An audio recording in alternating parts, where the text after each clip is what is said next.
नमस्कार मित्रांनो, आपलं स्वागत आहे आजच्या व्लॉगमध्ये। तर मित्रांनो, आज मी आलो आहे रेंदाळच्या हिंदू मुस्लिम यांच्या ऐक्याचे प्रतीक असणाऱ्या हजरत शेर अली बाबा यांच्या उर्सासाठी। तर मित्रांनो, सर्वप्रथम रेंदाळच्या आमच्या सर्व हिंदू मुस्लिम बांधवांना, भाविकांना हजरत वली शेर अली बाबा दर्गा यांच्या उर्सानिमित्त तर मित्रांनो, भर उरूस उद्या आहे। तर मला योगायोगाने आज संदल शरीफला येण्याचा चान्स मिळाला।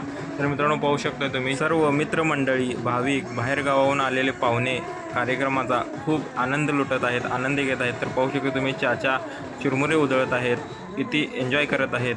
तर मित्रांनो, संदल शरीफची मिरवणूक ग्रामपंचायतीपासून सुरू होऊन दर्ग्यापर्यंत येते गावातनं फिरून। तर मित्रांनो, पाहू शकता तुम्ही ऑर्केस्ट्रा इचलकरंजीचा आहे। पाहू शकता ऑर्केस्ट्रा इचलकरंजीचा जवाहरनगरमधील आहे। तर मित्रांनो, पाहू शकता तुम्ही झगमगी छत्र्या पाहू शकता। तर मित्रांनो, संदल शरीफची मिरवणूक आता दर्ग्यापाशी पोहोचलेली आहे। तर फटाके उडवून जल्लोष करत आहेत। पाहू शकता तुम्ही मस्त असे शॉट लावलेले आहेत।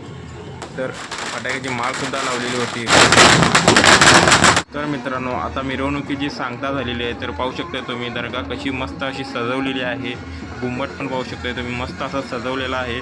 तर यानंतर मलंग बाबा यांना घेऊन आतमध्ये जाऊन संदल लावतात। तर हा होता आता संदल शरीफचा कार्यक्रम। तर मित्रांनो, कार्यक्रम कसा वाटला कमेंट करून नक्की सांगा।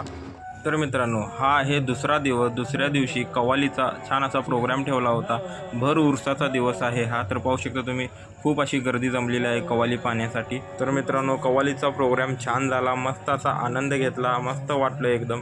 तर मित्रांनो, आजच्या व्लॉगमध्ये एवढं। तर भेटूया पुढच्या व्लॉगमध्ये। व्लॉग कसा वाटला कमेंट करून नक्की सांगा।